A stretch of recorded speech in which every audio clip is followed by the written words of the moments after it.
Hello everyone, welcome back to my channel Shreya's lifestyle nursing. তো এর আগে যে ভিডিওটা আমি পোস্ট করেছিলাম, যেখানে আমি তোমরা কিভাবে ভালো রেজাল্ট করতে পারবে বা ভালো রেজাল্ট করার জন্য কি কি নিয়ম তোমাদেরকে মেনে চলতে হবে, সেই সমস্তটা নিয়ে ডিটেলসে তোমাদেরকে কিন্তু একটা ভিডিওতে বলে দিয়েছিলাম।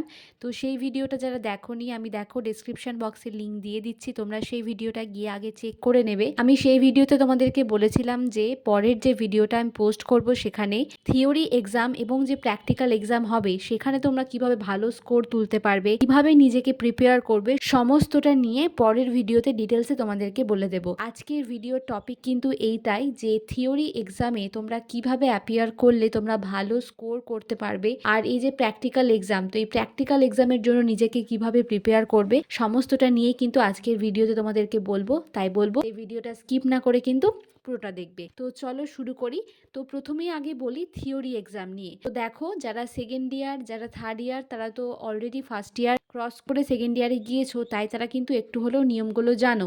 কিন্তু যারা ফার্স্ট ইয়ার, যারা প্রথমবার কিন্তু হচ্ছে কাউন্সিলের এক্সাম দেবে, তারা কিন্তু অনেক বিষয় কিন্তু জানে না। তো তাদের জন্য আশা করি ভিডিওটা অনেকটা হেল্পফুল হবে। তো তোমাদেরকে বলি যে থিওরি এক্সামের জন্য নিজেকে কিন্তু কিভাবে প্রিপেয়ার করবে। তো দেখো, থিওরি এক্সামে তুমি যদি ভালো স্কোর করতে চাও তাহলে কিন্তু প্রথম থেকেই তোমাকে কিন্তু পড়াশোনা করতে হবে। তুমি যদি ভাবো যে থাক আমি একদম এক্সামের আগে গিয়ে সিলেবাস কভার করব, তাহলে কিন্তু তুমি সমস্ত সিলেবাস কিন্তু কভার করতে পারবে না। তাই আমি তোমাদেরকে আগেও বলেছি, বারবার বলছি, সিস্টাররা যে পড়াটা তোমাদেরকে পড়াবেন চেষ্টা করবে রেগুলার পড়ে নেওয়া, ঠিক আছে? একবার হলেও সেটা পড়ে রাখার চেষ্টা করবে, যাতে পরবর্তীকালে তুমি যখন ওই একই জিনিস পড়বে যাতে তোমার বুঝতে অসুবিধা না হয়। সেই জন্য আমি বলছি রেগুলারের পড়া রেগুলার কিন্তু কভার করে নেবে। তো থিওরি এক্সামে তুমি যদি ভালো স্কোর করতে চাও, প্রথম যেটা জিনিস তোমাকে মেনে চলতে হবে সেটা হচ্ছে রেগুলার পড়াটা রেগুলার কিন্তু করে নিতে হবে। নেক্সট তোমাদেরকে বলি, যখন তোমাদের টেস্ট এক্সাম হবে, মানে কাউন্সিল এক্সামের আগে তো টেস্ট এক্সাম হয়। তো টেস্ট এক্সামটা কেন হয়? কাউন্সিল এক্সামের আগে তুমি কতটা প্রিপেয়ার আছো তুমি সেটা নিজে বুঝতে পারবে। তুমি দেখলে যে টেস্ট এক্সামে সেরকম তোমার ভালো রেজাল্ট হলো না, ভালোভাবে লিখতে পারছো না, তো সেই জন্যই কিন্তু টেস্ট এক্সামটা হয়, যাতে কাউন্সিল এক্সামে তুমি নিজেকে কিন্তু আরও ভালোভাবে কিন্তু প্রিপেয়ার করতে পারো। তাই যখনই টেস্ট এক্সাম হবে, টেস্ট এক্সামটা অবশ্যই ভালোভাবে দেবে এবং তারপর কিন্তু কাউন্সিল এক্সামের জন্য কিন্তু প্রিপেয়ার হতে লাগবে। আরও একটা কথা বলি, নার্সিংয়ে যে শুধুমাত্র পড়াশোনা করতে হয় এটা তো নয়, তোমরা তো এতদিনে বুঝেই গেছো, প্রচুর প্রচুর কাজ থাকে, তারপরে তো অনুষ্ঠান লেগেই রয়েছে। তো এর মধ্যেই কিন্তু তোমাকে পড়াশোনাটাকে ম্যানেজ করে কিন্তু চলতে হবে। তুমি যদি ভাবো যে আমি শুধুমাত্র ডিউটি করব, ফাইল রেডি করব আর পড়াশোনা করব না, তাহলে কিন্তু তুমি একদমই ভালো রেজাল্ট কিন্তু করতে পারবে না।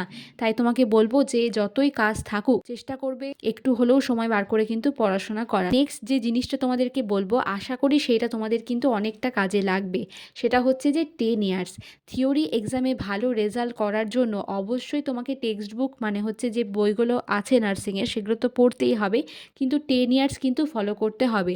কেননা দেখো, একটা বই তুমি যদি পুরোটা পড়তে যাও তাহলে কিন্তু তুমি কখনোই শেষ করতে পারবে না। আর এমন অনেক জিনিস আছে যেগুলো কিন্তু ইম্পর্টেন্ট নয়, কিন্তু সেগুলো দেয়া রয়েছে, তো সেগুলো পড়ে শুধু শুধু টাইম নষ্ট করে তো লাভ নেই। অবশ্যই তোমাকে মেন যে জিনিস সেটা তো জানতেই হবে, ঠিক আছে? প্রত্যেকটা জিনিসই তোমাকে জানতে হবে, সেটা নিয়ে নলেজ রাখতে হবে, কিন্তু সমস্ত কিছু তো আর এক্সামে আসে না। তাই বলবো 10 ইয়ার্সটা চেষ্টা করবে ফলো করা। আমরাও কিন্তু 10 ইয়ার্সই ফলো করেছি এবং যত নার্সিং ব্যাচ রয়েছে সকলেই কিন্তু 10 ইয়ার্স ফলো করে কিন্তু ভালো রেজাল্ট কিন্তু করছে। তাই তোমাদেরকে বলবো, যারা হচ্ছে সেকেন্ড ইয়ার বলো, থার্ড ইয়ার বলো, বা যারা এবার ফার্স্ট ইয়ার, সকলকেই বলছি 10 ইয়ার্স চেষ্টা করবে ভালোভাবে কিন্তু কভার করার। সেটা সাবজেক্টিভ হোক বা অবজেক্টিভ হোক, দুটোর ক্ষেত্রে 10 ইয়ার্স কিন্তু খুব খুব ইম্পর্টেন্ট। তো আমরা যখন ট্রেনিংয়ে যাই, আমরা কিন্তু 10 ইয়ার্সের যে অবজেক্টিভ সেটা আমাদের একদম কি বলবো মুখস্থ হয়ে গিয়েছিল, পড়ে পড়ে পড়ে মুখস্থ হয়ে গিয়েছিল। তো সেরকম করবে যে যে কোনো 10 ইয়ার্স যেখান থেকেই কোশ্চেন আসুক না কেন তুমি কিন্তু কভার করতে পারো। তো আদার্স তো অনেক বই রয়েছে লাইব্রেরি থেকে, সেগুলো তুলেও তোমরা পড়তে পারো, কিন্তু আগে বলবো যে টেক্সট বুক অবশ্যই পড়বে। সিস্টাররা দেখবে কোনগুলো বলে দিচ্ছি ইম্পর্টেন্ট, সেইগুলো চেষ্টা করবে পড়ার।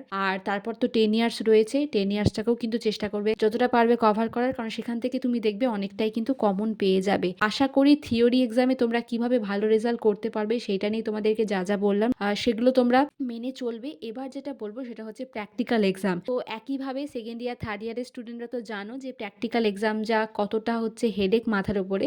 তো এবার ফার্স্ট ইয়ারদের জন্য যেহেতু প্র্যাকটিক্যাল এক্সামটা একেবারে নতুন, তো তাদের তো অবশ্যই বেশি ভয় লাগবে। তো তোমাদেরকে আগে বলি যে হচ্ছে প্র্যাকটিক্যাল এক্সামের জন্য যে প্রসিডিওরগুলো পড়তে হয় সেগুলো কিন্তু কখনোই তুমি যদি একা একা পড়ো সেটা ভালো, অনেকেই রয়েছে যারা গ্রুপ স্টাডি করতে পারে না, তুমি একা একা পড়লে অবশ্যই ভালো, কিন্তু এই প্র্যাকটিক্যাল এক্সামের জন্য ঠিক আছে আমার মনে হয় যে প্রসিডিওরগুলো পড়তে হয় সেগুলো কিন্তু গ্রুপে পড়াই ভালো, কারণ একা একা পড়তে গেলে কখনোই হয় না, বা কোনো জিনিস হয়তো তুমি ভুলে গেলে, তো যেখানে গ্রুপ স্টাডি করলে হয়তো সে একটা জিনিস বলছে আরও আরেকজন আরেকটা জিনিস বলছে, তো এইভাবে কিন্তু পড়াটা খুব ভালো হয়ে যায় এবং ভালোভাবে মনেও থাকে।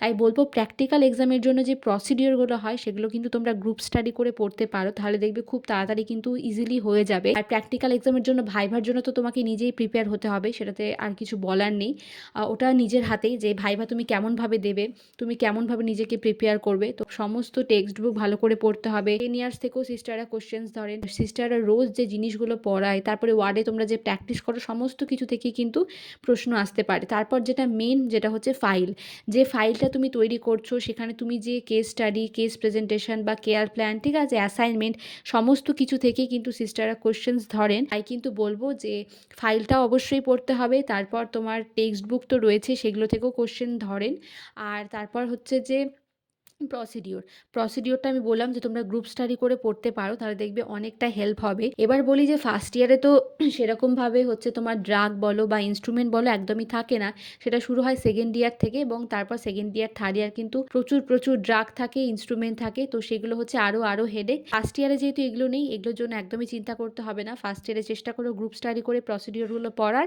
আর ভাইভার জন্য তো অবশ্যই নিজেকে প্রিপেয়ার হতে হবে, আর ফাইলটা ভালো করে স্টাডি করবে। তো এটা গেল ফার্স্ট ইয়ার। এবার বলবো সেকেন্ড ইয়ার এবং থার্ড ইয়ার। তো সেকেন্ড ইয়ার এবং থার্ড ইয়ারে হচ্ছে সব থেকে বড় হেডেক হচ্ছে ড্রাগ এবং হচ্ছে ইনস্ট্রুমেন্ট, প্রচুর প্রচুর ড্রাগ পড়তে হয় এবং প্রচুর প্রচুর ইনস্ট্রুমেন্ট কিন্তু পড়তে হয়। তো এই ড্রাগ এবং ইনস্ট্রুমেন্টগুলো কীভাবে তোমরা ইজিলি হচ্ছে তৈরি করে নেবে সেটা তোমাদেরকে বলি। দেখো, ড্রাগ এবং ইনস্ট্রুমেন্ট পড়ার কিন্তু নিয়ম রয়েছে, ঠিক আছে? ইনস্ট্রুমেন্ট পড়ার জন্য যে নিয়ম রয়েছে সেটা যদি তোমরা চাও তাহলে আমি পরের ভিডিওতে তোমাদেরকে বলে দেবো। আমরা যখন সেকেন্ড ইয়ার বা থার্ড ইয়ার ছিলাম তখন আমাদের সিস্টাররা এত সুন্দর করে আমাদেরকে ইনস্ট্রুমেন্টটা পড়িয়ে দিয়েছিল। ইনস্ট্রুমেন্ট পড়ার একটা নিয়ম আছে, তুমি যদি সেই নিয়মটা ফলো করো তুমি ইজিলি কিন্তু সমস্ত ইনস্ট্রুমেন্ট কিন্তু বলতে পারবে, যদি তুমি মেন পার্টগুলো জেনে নাও আর হচ্ছে কি কাজে কিন্তু সেই ইনস্ট্রুমেন্টটা লাগে, এটা যদি তুমি বলতে পারো তাহলেই কিন্তু ইজিলি তুমি কিন্তু ইনস্ট্রুমেন্টটা বলতে পারবে। তাই বলবো তোমরা যদি চাও আমি অবশ্যই ইনস্ট্রুমেন্ট কীভাবে পড়তে হয় সেটা নিয়ে আমি তোমাদেরকে পরের ভিডিওতে বলে দেবো। আর ড্রাগটাও আমি বলবো তোমাদেরকে যে ড্রাগটাও তোমরা চেষ্টা করো গ্রুপে পড়ার, কারণ এই ড্রাগ ইনস্ট্রুমেন্ট এই সমস্ত জিনিস কিন্তু একা একা পড়লে তুমি কখনোই কভার করে উঠতে পারবে না এবং তোমার মনেও থাকবে না, কারণ মনে হবে একটার মোড অফ অ্যাকশন আরেকটাই বলে দিচ্ছি, আরেকটার মোড অফ অ্যাকশন আরেকটাই বলে দিচ্ছি, ঠিক আছে? তো এটা কিন্তু তুমি কখনোই হচ্ছে মনে রাখতে পারবে না। তার জন্য বলবো এই ড্রাগ ইনস্ট্রুমেন্ট এই সমস্ত জিনিসগুলো চেষ্টা করো গ্রুপ স্টাডি করে পড়ার। বাকি টেক্সট বুক বা থিওরির জন্য যে পড়াশোনা বা প্র্যাকটিক্যালের ভাইভার জন্য যে পড়াশোনা সেগুলো হচ্ছে তুমি নিজে নিজে করো, ঠিক আছে? নিজের সময় বার করে নিজে কভার করো, কিন্তু বাকি যে আদার্স যে এই সমস্ত কাজ, ড্রাগ পড়তে হবে, প্রসিডিওর পড়তে হবে, ইনস্ট্রুমেন্ট পড়তে হবে, এই সমস্ত জিনিসগুলো আমি বলবো তোমাদেরকে চেষ্টা করো তোমরা রুমে যে কজন থাকো, যারা ফ্রেন্ডরা রয়েছে সকলে মিলে একসাথে বসে এগুলো কিন্তু পড়াশোনা করার। কিন্তু আমরা কিন্তু এভাবেই পড়েছিলাম, কারণ ইনস্ট্রুমেন্ট হচ্ছে এমন একটা জিনিস কখনোই তুমি একা একা পড়লে হচ্ছে তোমার মনে থাকবে না, তুমি তাড়াতাড়ি ভুলে যাবে, বা হয়তো তুমি কোনো একটা জিনিস হয়তো মনেই এলো না, কিন্তু তুমি যদি গ্রুপে করে পড়ো তাহলে দেখবে সে আর একটা জিনিস বলছে, আরও আরেকজন আর একটা জিনিস বলছে, তো ওটা কিন্তু খুব ইজিলি কিন্তু হয়ে যায়। এই জন্যই বলছি চেষ্টা করো গ্রুপে পড়ার। আর তোমরা যদি চাও ইনস্ট্রুমেন্ট কীভাবে পড়তে হয় আমি পরের কোনো ভিডিওতে তোমাদেরকে বলে দেবো যে ইনস্ট্রুমেন্ট পড়ার টেকনিক রয়েছে, তো সেভাবে পড়লে কিন্তু ইজিলি তোমরা মুখস্থ করতে পারবে। সেকেন্ড ইয়ারে যেহেতু তোমাকে কোনো স্ট্রাকচারকে প্রেজেন্ট করতে হয় না, কিন্তু থার্ড ইয়ারে গিয়ে কিন্তু তোমাকে ম্যাটারনাল পেলভিস বলো, ফিটাল স্কাল বলো, মেকানিজম অফ নর্মাল লেবার, এই সমস্ত কিন্তু প্রসিডিওরগুলো রয়েছে এগুলো কিন্তু হচ্ছে দেখাতে হয়, ঠিক আছে? তো এগুলো হচ্ছে আরও একটা কি বলবো বিশাল বড় একটা চাপ। তো এইগুলো হচ্ছে থার্ড ইয়ারের জন্য, এখন এত হেডেক নিয়ে তোমাদের লাভ নেই, থার্ড ইয়ারে যখন হবে তখন আস্তে আস্তে তো বুঝেই যাবে, আর তখন দেখবে খুব ইজিলি এগুলো হয়ে যাবে, তখন অত ভয়ও লাগবে না। তো আশা করি তোমাদেরকে যে যে কথাগুলো বললাম থিওরি এক্সাম নিয়ে, প্র্যাকটিক্যাল এক্সাম নিয়ে, সমস্ত ইনফরমেশনগুলো তোমাদের অনেকটা হেল্প করবে। যদি কারোর কোনো ডাউট থাকে আমাকে কমেন্ট সেকশনে তোমরা কমেন্টে জানিও, আমি চেষ্টা করব তোমাদের কমেন্টের রিপ্লাই দেওয়ার। আর ভিডিওটা কেমন লাগলো সেটাও আমাকে কমেন্ট সেকশনে কিন্তু জানিও তোমরা।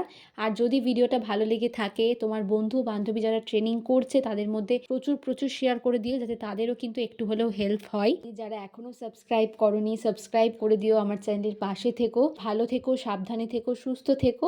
খুব শীঘ্রই দেখা হবে তোমাদের সাথে পরের কোনো ভিডিওতে। টাটা।